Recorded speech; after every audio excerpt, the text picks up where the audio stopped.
दोस्तों नमस्कार। आज फिर मैं हाजिर हूँ एक और सच्ची घटना के साथ। दोस्तों, आज की जो सच्ची घटना है वो हमारे राजधानी दिल्ली की है। राजधानी दिल्ली के अंतर्गत एक छोटा मोटा कस्बा पड़ता है जिसका नाम द्वारिका है। द्वारिका में रहने वाली एक लेडी जिसका नाम ज्योति होता है।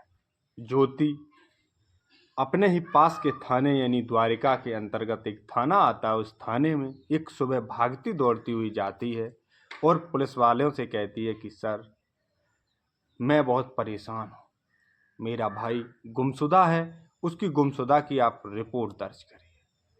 तो जैसे ही जो ज्योति होती है वो नाम बताती है अपने भाई के गुमशुदा का, तो वो बताती है कि मेरा भाई रवि काफ़ी दिनों से गुमशुदा है। तो पुलिस उससे पूछती है कि आखिर तुम्हें किसी पर शक है क्या? तो इस पर ज्योति मना कर देती है और कहती है कि सर, मुझे किसी पर शक नहीं है। और वो पुलिस जो होती है वो ज्योति को ऐसा अनुशासन देती है कि ज्योति, तुम्हारा भाई मिल जाएगा, हम लोग उसे ढूंढकर तुम्हारे पास ले आएंगे, तुम जा सकती हो। जैसे ही पुलिस ज्योति से जाने के लिए कहती है तो पुलिस आगे और पूछती है कि ज्योति, क्या तुम्हारा भाई जो है रवि वो कहाँ रहता था और क्या करता था? इस पर ज्योति कहती है कि सर, मेरा भाई रवि जो है वो अपने मेरे बड़े भाई नीरज के साथ उसके ही घर रहा करता था, जहाँ पर उसकी पत्नी सीमा और नीरज वो स्विमिंग पूल का काम करते हैं, वहीं पर ये भी रहा करता था, लेकिन ये कुछ काम नहीं किया करता था। पुलिस को जैसे ही इतनी जानकारी मिलती है तो पुलिस इधर ज्योति को वापस भेज देती है और अगली सुबह इस जो नीरज होता है इसके घर पर पहुंच जाती है, जहां स्विमिंग पूल में ये लोग काम करते हैं। जैसे ही पुलिस वहां पहुंचती है तो इन दोनों से पूछती है कि तुम्हारा भाई रवि कहाँ है? इस पर जैसे ही नीरज सुनता है और उसकी पत्नी सीमा सुनती है तो वो कहती है कि तुमसे सर किसने रिपोर्ट की कि रवि गायब है? उसकी पत्नी सीमा जब ऐसी बात कहती है पुलिस वालों से तो पुलिस को भी अब जानकर हैरानी हो रही थी कि आखिर ये जो इसकी बहन है ये उसकी गुमशुदा की रिपोर्ट दर्ज करा रही है, और उसकी भाभी कहती है कि आपसे किसने रिपोर्ट दर्ज कराई? तो पुलिस कहती है कि तो फिर वो रवि कहाँ है?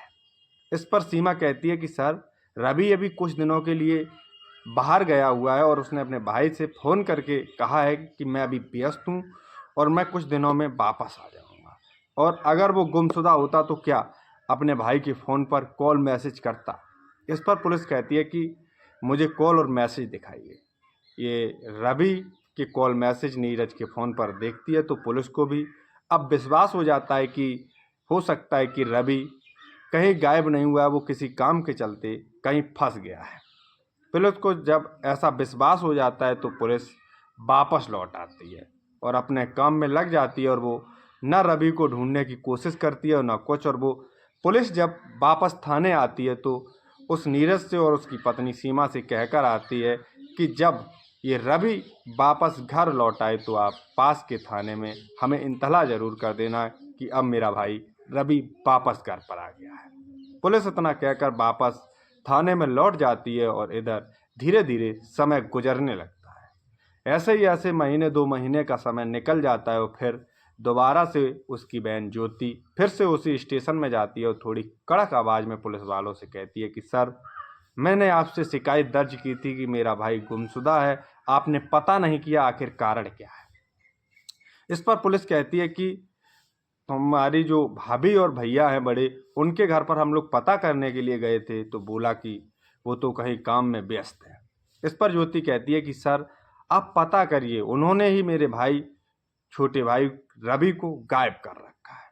पुलिस को भी अब इस बात पर विश्वास हो जाता है तो पुलिस अब इधर नीरज और उसकी पत्नी सीमा को पता न लगने के कारण उनके घर के पास पहुंचकर सीसीटीवी कैमरे को चेक करती है। तो वहां पर देखती है कि जो रवि होता है वो अपने भाई नीरज की गाड़ी में बैठकर रात्रि में कहीं जा रहा होता है। हालांकि जिस गाड़ी में वो बैठकर जा रहा होता है वो गाड़ी कोई और चला रहा था, और वो जो नीरज होता है वो इस गाड़ी को नहीं चला रहा होता है।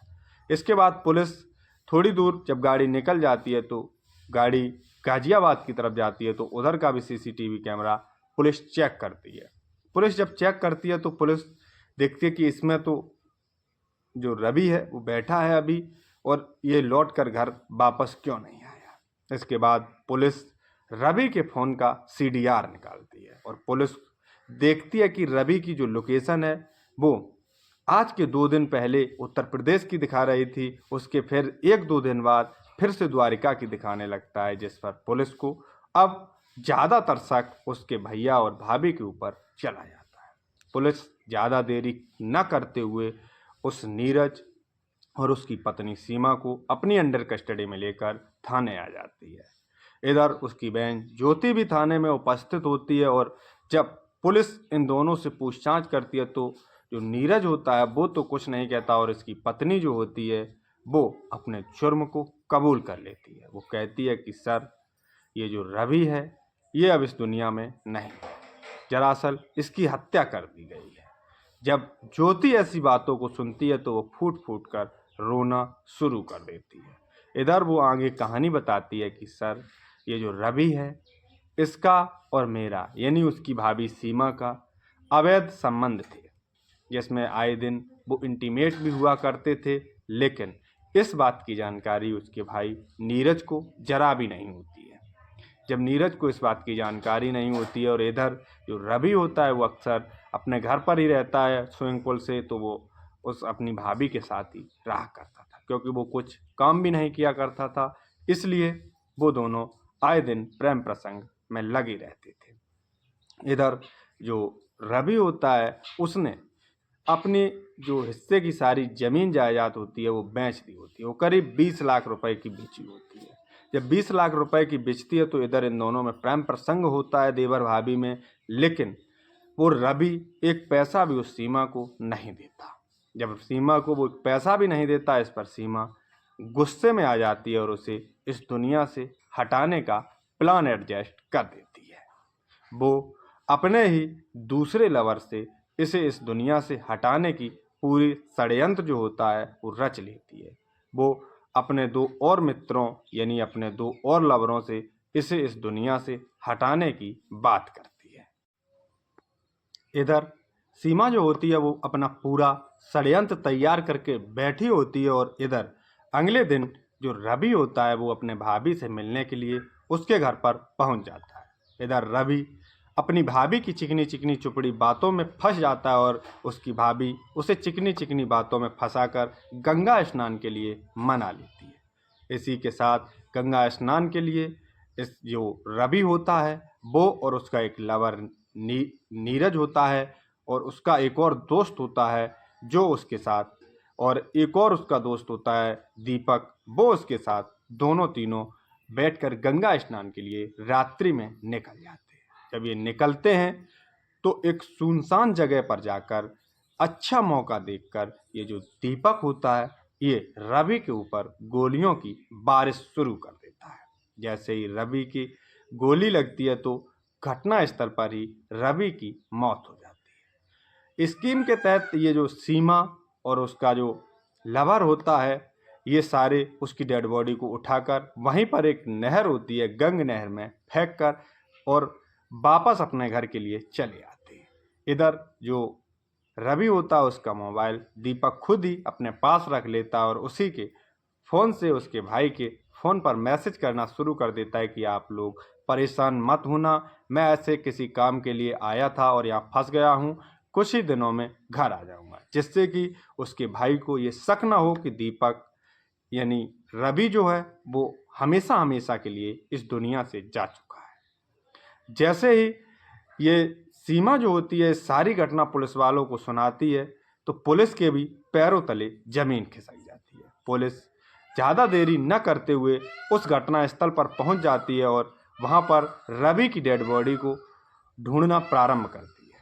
तभी पता लगता है कि वहां तो पानी का बहाव बहुत तेज है, तो पुलिस आसपास के थानों में रवि की डेड बॉडी को पता करती है। तो वहीं के एक पास के थाने में पुलिस को रवि के मरने की खबर प्राप्त हो जाती है।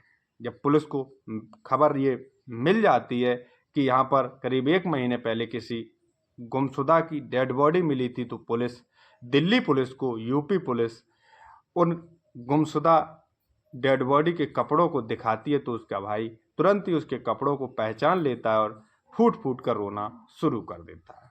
यहाँ से पुलिस इन सभी सबूतों को बरामद करके वापस दिल्ली में अपने थाने पहुंच जाती है और वहां पर इन सभी अपराधियों को पकड़कर पुलिस जिला अदालत में पेश करती है, जहां पर इन सभी को उम्र कैद की सजा सुनाई जाती है। तो दोस्तों, आज की हमारी सच्ची घटना बस यहीं तक।